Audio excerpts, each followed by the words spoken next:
हाँ नाइल खान, आज फिर मछली पकड़ी है।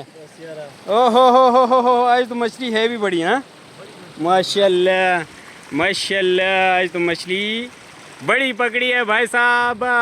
भाई साहब हाँ, ये चीज़ आज तो यकीन करो, आज धुआं निकल गया। हाँ आज इतनी मेहनत लगी है। एक तो ये 11वां महीना चल रहा है, आज 16 तारीख है नवंबर, ठीक है ना। इंतहाई ज़्यादा सर्दी है और मछली देखो, ये मछली देखो, और साथ ही साथ ये बंदा ज़ख्मी भी हुआ है, ठीक है ना। ज़ख्म दिखाओ भैया अपना। ये देखो, इस बंदे के पैर पे पत्थर लगा है, बहुत शदीद किस्म का ज़ख्मी हुआ है। सही है, वाह।